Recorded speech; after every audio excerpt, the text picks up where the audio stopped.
It's super windy, and I don't know how this hummingbird has made her nest right here, and also has 3 eggs in there.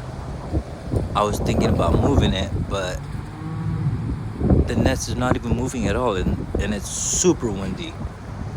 What y'all think?